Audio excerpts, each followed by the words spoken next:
বাংলাদেশের চুপ থাকাকে একরকম দুর্বলতা হিসেবে ধরে নিয়েছে বাংলাদেশের প্রতিবেশী দেশগুলো। প্রথমে ভারত, এবার মিয়ানমারও বাংলাদেশের উপর চোখ রাঙাতে শুরু করেছে। আমরা ইরান ইসরায়েল যুদ্ধ নিয়ে ব্যস্ত, এদিকে মিয়ানমার জান্তার নৌবাহিনী বাংলাদেশের বুকে হামলা করার মতো দুঃসাহস দেখিয়েছে।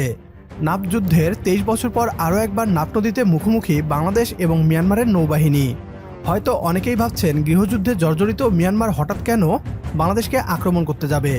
ভুলবশত বিদ্রোহীদের উদ্দেশ্যে হামলা বাংলাদেশে চলে এসেছে এমনটা নয়, বরং বাংলাদেশকে উদ্দেশ্য করেই এই হামলা চালিয়েছে মিয়ানমার জান্তা সরকারের নৌবাহিনী। বরাবর চুপ করে সহ্য করা বাংলাদেশকে মগের মুল্লুক ভেবে এসেছে ভারত ও মিয়ানমার। এর আগে যুদ্ধের উস্কানি দিয়ে একাধিকবার হেলিকপ্টার নিয়ে অনেকবার আকাশসীমা লঙ্ঘন করেছে মিয়ানমার। এবার সরাসরি হামলা করার মতো দুঃসাহসও দেখিয়েছে।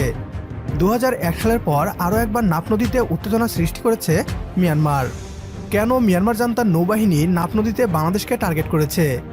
কেন মিয়ানমার জান্তা বাহিনী বাংলাদেশের সাথে একটা আল্টিমেট যুদ্ধ বাঁধাতে চাইছে? মিয়ানমারের হামলার জবাবে বাংলাদেশের কী প্রস্তুতি?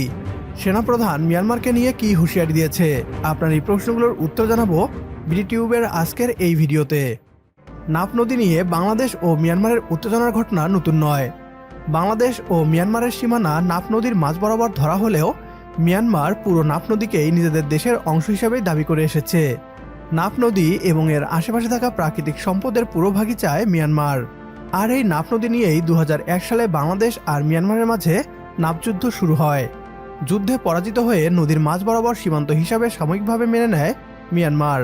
তবে এদের শয়নে স্বপনে যে এখনও নাপ নদী এবং বাংলাদেশের সেন্ট মার্টিন দ্বীপ দখল করার স্বপ্ন, তা স্পষ্ট হয়ে গেল সাম্প্রতিক সময়ে বাংলাদেশের বুকে এই হামলায়। কক্সবাজারের টেকনাফের নাপ নদে মিয়ানমারের নৌবাহিনীর গুলিতে বাংলাদেশি 2 জেলে গুলিবিদ্ধ হয়েছেন। গত রোববার সকাল 11:30টার দিকে নাপ নদের নাইখংদিয়া এলাকায় এ ঘটনা ঘটে। ট্রলারের মাঝি মোহাম্মদ ইউসুফ বলেন, সেন্ট মার্টিন সংলগ্ন সাগরে মাছ ধরা শেষে যখন শাহপরীর দ্বীপ ঘাটে ফিরছিলাম, এ সময় নাইখংদিয়া সংলগ্ন অংশে মিয়ানমার নৌবাহিনীর একটি জাহাজ আমাদের অতিক্রম করছিল। ওই জাহাজ থেকে হঠাৎ আমাদের ট্রলার লক্ষ্য করে গুলি চালানো হয়। এতে আমাদের 2 জন জেলে গুলিবিদ্ধ হন। তিনি আরও বলেন, আমরা নাপ নদের বাংলাদেশের জলসীমায় ছিলাম এবং হাত উঁচু করে বাংলাদেশি পতাকা দেখিয়ে তাদের গুলি না করতে ইশারা করেছিলাম। এরপরও তারা তোয়াক্কা করেনি। মানে খুব পরিষ্কার, পুরো নাপ নদীকেই তারা নিজেদের ভূখণ্ড মনে করে। এটি বাংলাদেশের স্বাধীনতা এবং সার্বভৌমত্বের উপর আক্রমণও বটে। বাংলাদেশের বুকে মিয়ানমারের এই হামলার পর বাংলাদেশও নাপ নদীতে নৌবাহিনী এবং কোস্টগার্ডকে মোতায়েন করে। কোস্টগার্ডের মহাপরিচালক মিয়ানমারের জলসীমায় বিভিন্ন সময় জাহাজ দেখার বিষয়টি লক্ষ্য করা হয়েছে বলে জানিয়েছেন। তিনি বলেন, আগেও তাদের জলসীমায় তাদের বাহিনীর জাহাজ ছিল, এখনও আছে, ওটা তাদের বিষয়। আমাদের জলসীমায় আমাদের নৌবাহিনীর জাহাজ ছাড়া কোস্টগার্ডের জাহাজ রয়েছে। মিয়ানমারের জান্তা বাহিনী এর আগে বাংলাদেশে আসা মর্টার শেল কিংবা গোলাবারুদের গুলিকে ভুলবশত চলে এসেছে বলে উল্লেখ করে এসেছে। তবে নাপ নদীতে বাংলাদেশের জেলেদের সাথে যা ঘটালো মিয়ানমার জান্তার নৌবাহিনী, তা যে জেনে বুঝে এবং ইচ্ছা করেই মিয়ানমারের জান্তা বাহিনীর সদস্যরা করেছে, তা একেবারে পানির মতো স্পষ্ট। হতে পারে বাংলাদেশের উপর নাখোশ কিংবা প্রতিশোধ নিতেই তাদের এই কর্মকাণ্ড। কারণ গত 2 দিন আগে বাংলাদেশের সেনাপ্রধান মিয়ানমারের সাথে সম্পর্ক উন্নতি নিয়ে বোমা ফাটিয়েছে।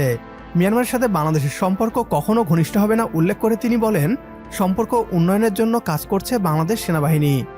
তবে মিয়ানমারের অনেক সেনা অফিসার নিষেধাজ্ঞার আওতায় থাকায় চাইলেও তাদের সঙ্গে সব ধরনের সম্পর্ক উন্নয়ন বাংলাদেশের জন্য ফলপ্রসূ হবে না। ভারতের বর্ডার গার্ড বিএসএফ একদিকে বাংলাদেশিদের হত্যা করে যাচ্ছে নির্বিচারে।